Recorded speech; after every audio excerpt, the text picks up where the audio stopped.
নমস্কার, ব্রেকিং বাংলায় আপনাদের স্বাগত। আমি জয়ন্ত মজুমদার।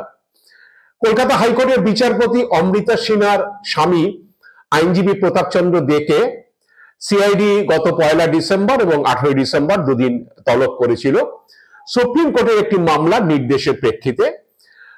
আইনজীবী প্রতাপচন্দ্র দেকে সাক্ষী হিসাবে সিআইডি তলব করেছিল দুদিন। তো দ্বিতীয় দিন তলবের পরে প্রতাপচন্দ্র দে কলকাতা মেট্রোপলিটন ম্যাজিস্ট্রেটের যে বার অ্যাসোসিয়েশন কোর্টে, সেই বার অ্যাসোসিয়েশনকে একটি চিঠি লিখেছে যে সিআইডি যখন তাকে তলব করে, সিআইডির বিরুদ্ধে অভিযোগ করে তিনি চিঠিতে লিখেছেন যে তখন তাকে বিচারপতির নামে সাজানো বয়ান বলানোর জন্য তাকে সিআইডি চাপ দিয়েছে এবং তাকে মানসিকভাবে নিপীড়ন করা হয়েছে এবং তাকে গালাগাল করা হয়েছে এবং তাকে সাজানো বয়ান দেওয়ার জন্য স্ত্রী বিচারপতি অমৃতা সিনহার বিরুদ্ধে সাজানো বয়ান দেওয়ার জন্য তাকে টাকা, গাড়ি, ফ্ল্যাট এসবেরও নাকি সিআইডি প্রলোভন দেখিয়েছে।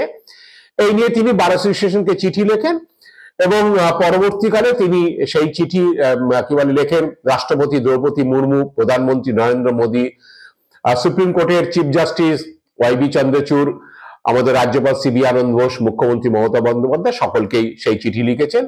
সিআইডি বিরুদ্ধে তার অভিযোগ যে তার স্ত্রী বিচারপতি অমৃতা সিনহার বিরুদ্ধে সাজানো বয়ান বলানোর জন্য সিআইডি তাকে চাপ দিয়েছে।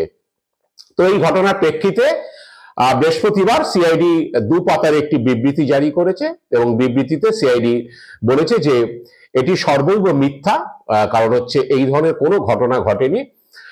আইনজীবী প্রতাপচন্দ্র দেকে ডাকা হয়েছিল, দুদিন তলব করা হয়েছিল এবং সেখানে তাকে জিজ্ঞাসাবাদে তিনি যে ভবানী ভবনে এসছেন তার গতিবিধি সিসি ক্যামেরায় ফুটেজে রয়েছে এবং তাকে যে জিজ্ঞাসাবাদ করা হয়েছে সেই জিজ্ঞাসাবাদের ভিডিও রেকর্ডিং, অডিও রেকর্ডিং সবই রয়েছে। টানা তাকে জিজ্ঞাসাবাদও করা হয়নি, তাকে চা জল খেতেও দেওয়া হয়েছে জিজ্ঞাসাবাদের ফাঁকে ফাঁকে এবং তিনি ধূমপান করতে চাওয়ায় তাকে সেই সুযোগও দেওয়া হয়েছে।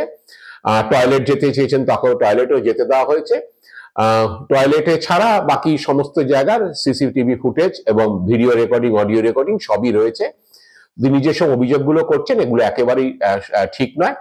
সিআইডির মর্যাদা ক্ষুণ্ণ করার জন্যই তিনি এই ঘটনাটি ঘটিয়েছেন বা এই অভিযোগ করেছেন এবং একইভাবে সিআইডির অভিযোগ যে তিনি এই মামলা তদন্তটাকে ভুল পথে চালিত করার জন্য বা তদন্তে বাধা সৃষ্টি করার জন্যই তিনি এগুলো করছেন।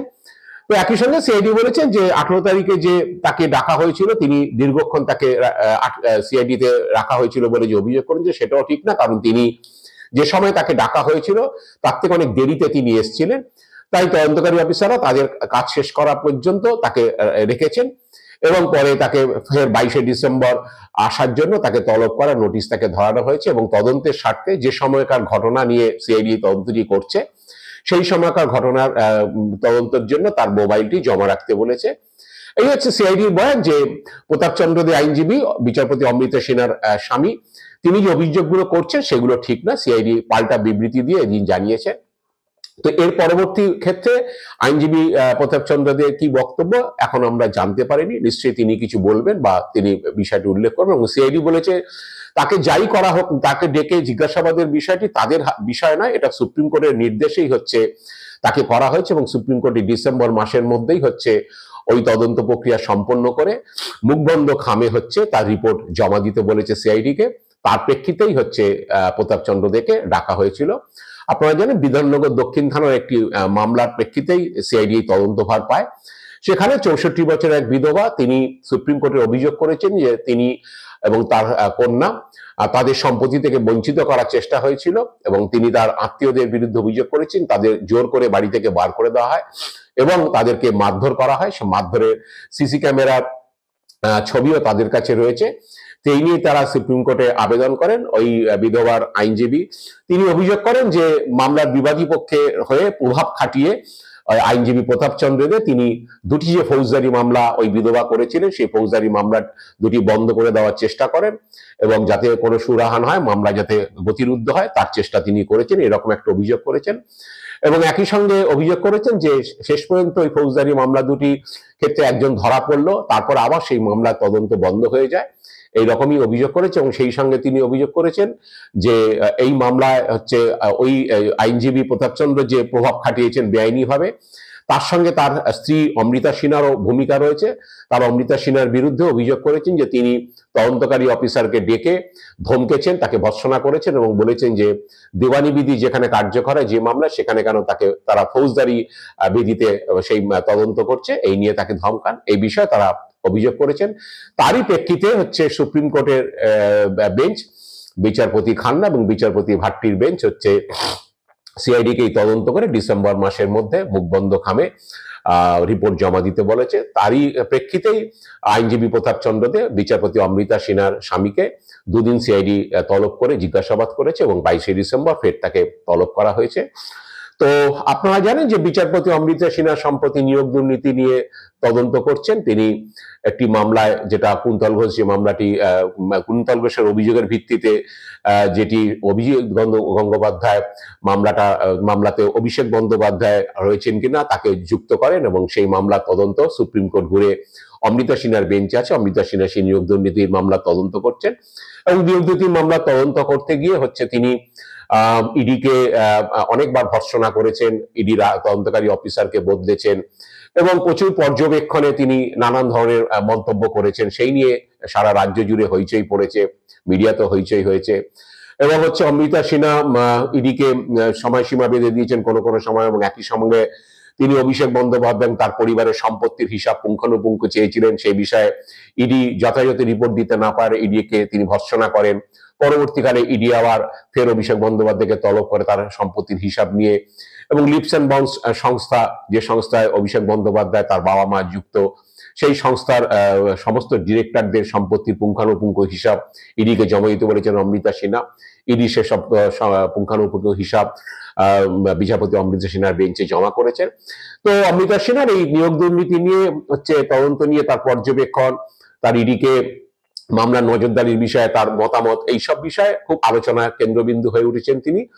এবং আইনজীবী মহলেও তিনি প্রশংসিত, অনেকেই বলছেন ইনি খুব ভালো কাজ কর্ম করছেন এবং ইডিকে একেবারে টাইট করে দিয়েছেন।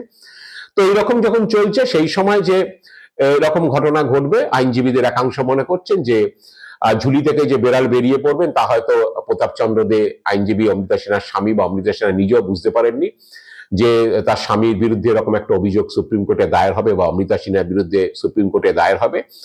আইনজীবীদের একাংশের মত যে সুপ্রিম কোর্ট এটা কগনিজেন্স নেবে এবং সেইটা সিআইডি কে তদন্ত করতে দেবে, এবং তার ফলে সিআইডি কি বলে প্রতাপচন্দ্র দেকে অমৃতা সিনহার স্বামীকে ডেকে জিজ্ঞাসাবাদ করবে।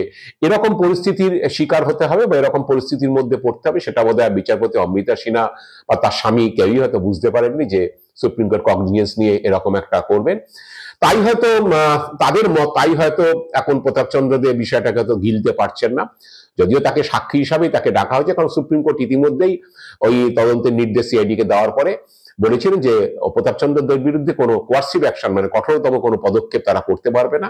কিন্তু সিআইডি কে হচ্ছে নির্ভীকভাবে নির্ভয় হচ্ছে তদন্ত করতে নির্দেশ দিয়েছে সুপ্রিম কোর্টের বেঞ্চ, তাই সিআইডি সেইভাবে তদন্ত করছে। আইনজীবীদের একাংশের মত যে এরকম ঝুলি থেকে বেড়াল বেরিয়ে পড়াতেই হয়তো প্রতাপচন্দ্র দে বা অমৃতা সেন একটু অসুবিধার মধ্যে পড়েছেন, সেই কারণে হয়তো প্রতাপচন্দ্র দে সিআইডির দ্বিতীয়বারের জিজ্ঞাসাবাদের পরেই হচ্ছে এই ধরনের অভিযোগ তুলেছেন।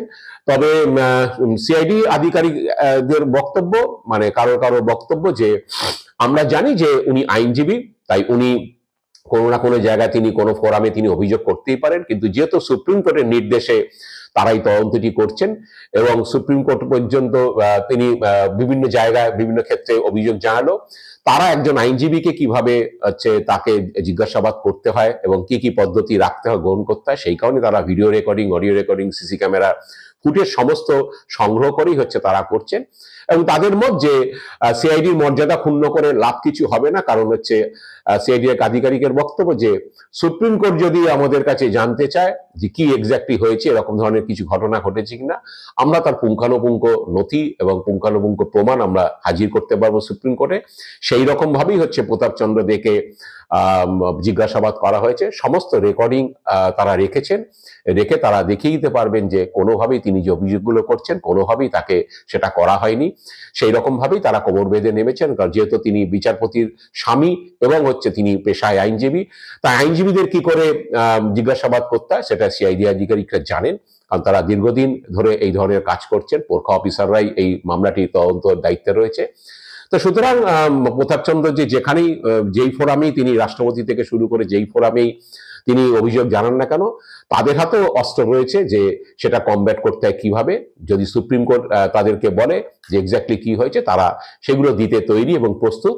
তবে তাদের অভিযোগ যে বা তাদের বক্তব্য, আধিকারিকদের বক্তব্য যে আমরা অনুরোধ করব যে প্রতাপচন্দ্র দে তিনি সিআইডির যাতে মর্যাদা ক্ষুণ্ণ না করেন। আমাদের খোলা মনে তদন্ত করার নির্দেশ দিচ্ছে সুপ্রিম কোর্ট, আমরা যাতে খোলা মনেই সেই তদন্তটা করতে পারি এবং প্রতাপচন্দ্র দে যাতে তার তিনি আইনজীবী বলে আইনের প্রতি তার নিশ্চয়ই আস্থা আছে এবং তার স্ত্রী বিচারপতি, আইনের প্রতি তাদেরও আস্থা আছে। তো সুপ্রিম কোর্টের নির্দেশকে নিশ্চয়ই তারা সেই আস্থা রাখবে সুপ্রিম কোর্টের নির্দেশের প্রতি এবং তারা তদন্তে সহযোগিতা করবেন, এটাই তাদের বক্তব্য। এবং তারা বক্তব্য যে কোনো রকম অভিযোগের মুখোমুখি হতে সিআইডি তৈরি, কারণ সিআইডি তাকে সেইভাবেই কি বলে জিজ্ঞাসাবাদ করেছে, যেসব অভিযোগ করেছে সেসব একেবারেই হচ্ছে সর্বৈব মিথ্যা অভিযোগ। আইনজীবীদের একাংশের মত যে এখন প্রতাপচন্দ্র দে এরকম একটা অভিযোগ আসাতে তিনিও হয়তো বুঝে উঠতে পারেননি কি করবে, তাই হয়তো এই ধরনের অভিযোগ করছেন। জানি না হচ্ছে শেষ পর্যন্ত সুপ্রিম কোর্ট কি পদক্ষেপ করে, সুপ্রিম কোর্টের পদক্ষেপ দিবে আমরা তাকিয়ে আছি এবং এই অভিযোগ নিয়ে কোনো ফোরাম থেকে সিআইডির বিরুদ্ধে বা সিআইডিকে তার কৈফিয়ত দিতে হয় কিনা সেই দিকে আমরা তাকিয়ে আছি। আজ এ পর্যন্তই। আপনারা ভালো থাকবেন, সুস্থ থাকবেন। নমস্কার।